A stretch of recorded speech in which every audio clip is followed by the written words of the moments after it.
Hey, you guys, it's Michael Bublé, and you're watching 5Q4.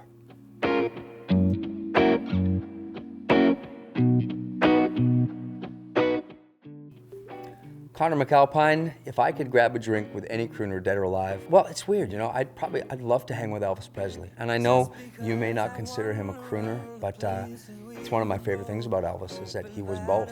He could do it all. He was a great rhythm and blues singer, but he was also great at crooning. And I've just heard so many times about really how kind and empathetic a soul he was, and I have a feeling that we would have gotten along and had a lot of fun. Hey Mary, thank you for the question. I have a problem with your question, Mary.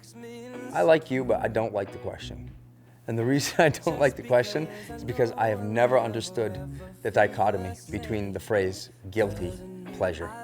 Because if something brings you pleasure and it's good, I'm not sure why you have to be guilty about it.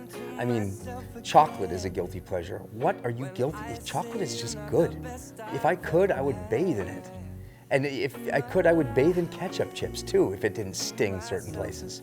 So there's no guilt. I mean, do I love good music? Do I love Muse and Celine Dion and the Backstreet Boys or Frank Sinatra? I love them all. They're all great in their own way, and I have no guilt in thinking that I have great taste in a bunch of weird collections of amazing music throughout the history of time. Thanks, Serena.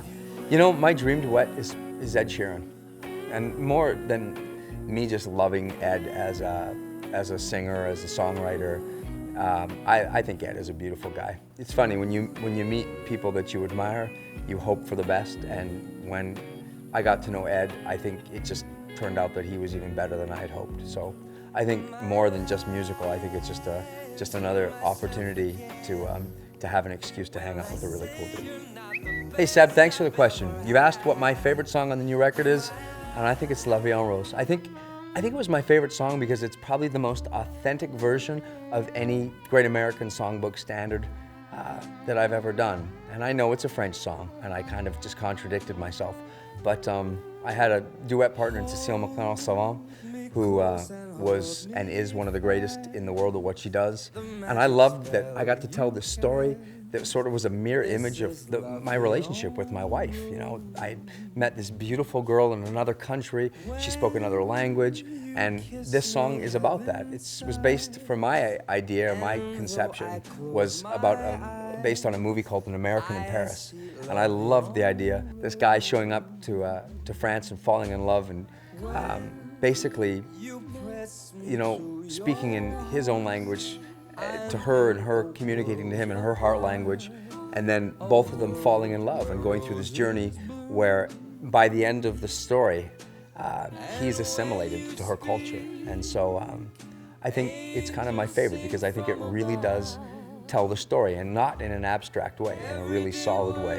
I think it's romantic, and I loved our performance of it together. Thank you for asking the question. Thank you, I am Mary Sue. I am Michael Bublé. And yeah, growing up in BC and Canada, it completely influenced me. I think it's funny when I go to other countries and they ask me to describe myself with a few words, one of the words is always Canadian. Because as the great Michael J. Fox once said when asked, I am as Canadian as possible under the circumstances. So I think culturally, I think it's a massive part of how I see the world, my sense of humor, the self-deprecation that we all use in this country. I think there's a great sense of pride to be part of such an incredible, distinct culture. And I think what's even more special and what makes us even more distinct is that sometimes people forget that we're this country that's made up of two different languages, which is it's not a normal thing, you know, French and English, and somehow we mix together and we have kind of the best of both worlds of North America and Europe. So along with a million incredible artists that I admire and a history that's so rich, yeah, it's absolutely had a major impact and always rubbed off on each part of me personally and musically. Hey guys, thank you for all your questions. I want to say that I've missed you a lot. I'm so happy to be back with you. And I love this. I wish that we could do this live so I could actually hear your voices, but I I've enjoyed talking with you and answering. I hope the answers were sufficient for you and gave you an insight into how I feel and what I think. We'll see you guys on the road soon. Thanks for the support and your love. To myself again.